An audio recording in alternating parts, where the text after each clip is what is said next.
ቁርአንን ብቻ ያብራራሉ፣ ቁርአንን ብቻ ይከተላሉ፣ ቁርአንን ብቻ እንጂ ሌላን አንቀበልም የሚሉ ሰዎች አሉ። ይሄ እንደ ሸሪዓችን እንዴት ይታያል? ቁርአንይ ይባላሉ ወይም ደግሞ ቁርአኒዝም? ቁርአንን እንጂ ከቁርአን ውጭ ያለን ነገር አንቀበልም፣ ሐዲስ ትክክል አይደለም፣ ሐዲስ የሚባል ነገር የለም፣ ሶሃባ የሚባል ነገር የለም፣ እንደዚሁም ሐዲስ ደዒፍ ሰሒህ የሚባል ሐዲስ የለም፣ አናቅም፣ በነቢዩ ላይ ተዋሽቷል፣ ነቢዩ የተናገሩት ነገር ምንም ነገር የለም የሚል አቋም ያላቸው ሰዎች አሉ። ሀገራችን ላይ ደግሞ ብቅ ብቅ እያሉ ይገኛሉ። ይሄ ትልቅ የሆነ ፊትና ነው፣ ትልቅ የሆነ ሙሲባ ነው። ሐዲስን አልቀበልም ቁርአንን ብቻ እንጂ ከቁርአን ውጭ ያለን ነገር ምንም ነገር አልቀበልም የሚሉ ሰዎች እንደሚመጡ የአላህ መልእክተኛ አለይሂ ሰላቱ ሰላም ነግረውናል። ይሄ ደግሞ በሀገራችን ላይ ጀማዓዎቻችን፣ ህዝቦቻችን፣ የኢትዮጵያ ሙስሊም ማህበረሰብ ላይ ከፍተኛ የሆነ መለያየትን የሚፈጥር ነው። ሐዲስን አለመቀበል እስከ መክፈር ድረስ ከእስልምና እስከ መውጣት ድረስ እንደሚያደርስ በርካታ ዑለሞች ይናገራሉ። ስለ ሐዲስ ቁርአኑ ራሱ ያብራራል፣ ቁርአኑ ራሱ ይናገራል። አላህ ምን ይላል ቁርአን ላይ?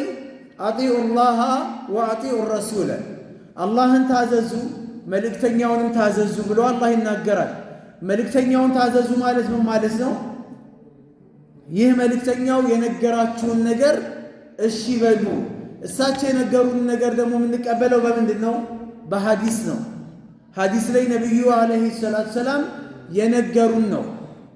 ሌላም ቦታ ላይ ይሄ ሱረቱ ኒሳ ቁጥር 59ኛው ላይ ሲናገር ሌላም ቦታ ላይ አላህ ምን ይላል?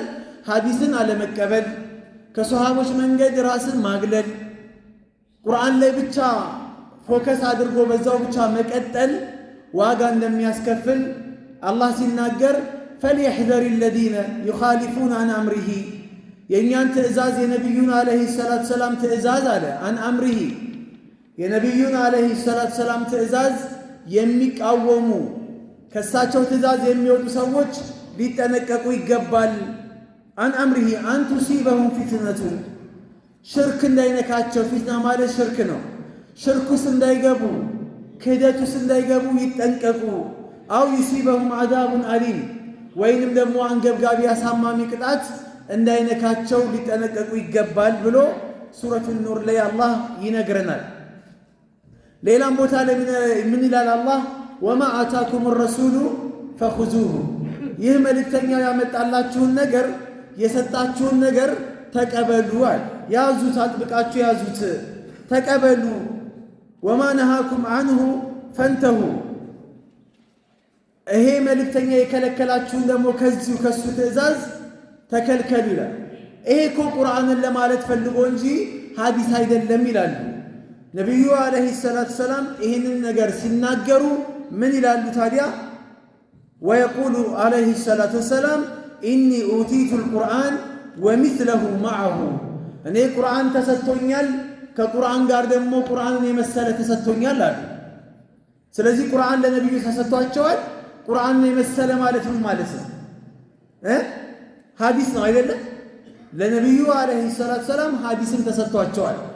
ለዚህ ነው አላህ ሱብሓነሁ ወተዓላ ወማ የንጢቁ አኒል ሀዋ፣ ይህ ሙሐመድ እኮ ነቢያችሁ እኮ አለይሂ ሰላቱ ሰላም ከልብ ወለዱ ከስሜቱ አይደለም የሚናገረው። ኢን ሁወ ኢላ ወሕዩን ዩሓ፣ እሱ ዘንድ እኮ የሚላክ የተወረደ ወሕይ መለኮታዊ ራእያችንን እንጂ ሌላን አያወራም አለ።